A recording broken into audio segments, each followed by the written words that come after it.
உங்க பையனை பத்தி கேட்டிருக்காங்க. மிக அறிவாளி, ரொம்ப அவசரக்காரரு. அவரை நான் இருக்கும்போதே கணிச்சு தான் வச்சிருந்தேன். இவர் இவ்வளோ ஸ்பீடாக இருக்கிறது அவர் லைஃபுக்கு நல்லது இல்லைன்னு நாங்கள் அம்மாட்ட சொல்லிக்கிட்டே இருந்தேன். அதே போல் அவரை இயற்கைக்கு பறி கொடுத்துட்டாரு. அவருடைய ஸ்பீடு, அவருடைய வேகம், அறிவாற்றல் அதிகம் அவருக்கு. ரொம்ப ஃபவராக இருப்பார். காலேஜ் படிக்கிறீங்க கூட அவர் தவறும்போது 10th தான் இருந்தார். நிறைய பேர் வந்து ஆலோசனை கேட்டுட்டு இருப்பாங்க. நிறைய பேசுவார். தன்னம்பிக்கை அதிகம். அந்த தன்னம்பிக்கை தான் நிறைய பேரை இன்றைக்கி ஒரு கார் வேகமாக ஓட்டக்கூடிய கூட மனைவியோட தவறதுக்கெல்லாம் காரணபத்துக்கெல்லாம் இருக்குது. காரணம் அவங்களுடைய ஆர்வங்கள். இது நம்மளால் முடியாதுன்னா கூட முடியும்னு செய்யக்கூடிய விஷயங்களில் அவங்க தன்னை இழந்துடுறாங்க. ரொம்ப அறிவாளி. அந்த மாதிரி பிள்ளைங்க நிறைய நாட்டுக்கு கிடச்சிருக்கணும். என் பொண்ணு இன்றைக்கி சிறந்த அறிவாளி தான். நல்லா நிர்வாகம் பண்ணக்கூடியங்க. இவ்வளோ பெரிய சேலாராக இன்றைக்கி அவங்க தான். நான் ஆஃபீஸும் போகிறதில்ல, கல்லானையும் உட்காரது கிடையாது. உருவாக்குறதோட சரி. அப்படி தான் நான் வாழ்ந்துட்டுருக்கேன். இன்றைக்கி பண்ணுறாங்க. சிறந்த அறிவாளி. இன்னைக்கு உங்க பையனை நினைச்சு அவன் இருந்திருக்கலாமோ அப்படின்னு நினைச்சாங்க. யாருக்கு இது கேள்வியாது? என்னங்க அது? ஊடகிற நண்பனே இழக்க மாட்டேன். இந்த நெகத்தை இழக்க எவ்வளோ வலிக்கும் நமக்கு சொல்லுங்க. நீங்கள் இப்படி ஒரு கேள்வி கேட்குறீங்க, அது எப்படி அது? ஏன்னா இப்போ இவ்வளோ சொத்து இருக்கு, இவ்வளோ விஷயங்கள் இருக்கு இருக்கணும்னு நினைப்போம். சொத்துக்காக இருக்கணும்னு நான் நினைக்கல.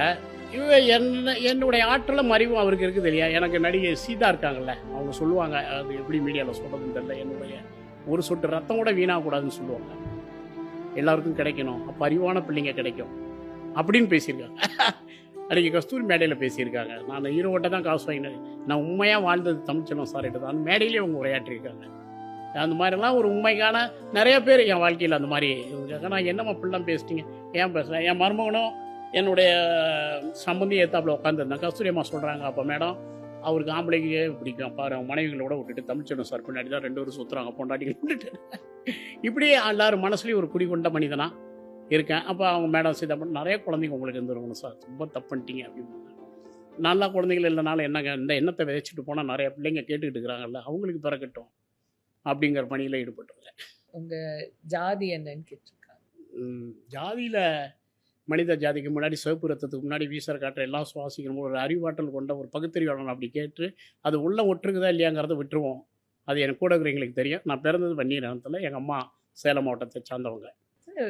நிறைய பேர் சொல்கிறதுக்கு யோசிப்பாங்களே சார், இதில் என்ன இருக்குது? நான் கூட எல்லாம் வந்துப்பாங்க. நேற்று கூட 50 பேர் பார்த்தது அவங்க தான் வந்து பார்த்தாங்க. அதனால் என்ன இருக்குது? எல்லோரும் ஒரு ஜாதிக்குள்ளே தானே இருக்கும். அதுக்காக நம்ம எல்லோரும் கெட்டவங்க கிடையாது, நல்லவங்களும் கிடையாது. என்னை பொறுத்தவரை என் மனைவிக்கே சொல்லுவேன், நிறையா தாழ்த்தப்பட்ட பிள்ளைங்க தான் சமைக்கிறாங்க. அவங்க வேர்வை பிடிக்கும்போது, அவங்க உழைப்பு பிடிக்கும்போது அவங்களுக்கு நல்லதுன்னு நம்ம நிற்கக்கூடாதான்னு என் மனைவிட்டையும் நான் கேட்டது உண்டு. எனக்கு அது ரத்தத்தில் வராது. எல்லாரையும் சமத்துவமாக நினைக்கிறது தான் நான் பெரியார் வச்சுருக்கோம். ஜாதிங்கிறதும் கடவுளுங்கிறது ஒரு நம்பிக்கை. அந்த நம்பிக்கையுடைய மனிதர்களை நான் மதிக்கிறேன். அது எனக்கு வந்துருச்சாங்கிறது எனக்குள்ளேயே இருக்கட்டும், விட்டுருங்க. கடவுளை கும்புறைகளை நம்ம மதிக்கணும், சரியா? அவ்வளோதான்.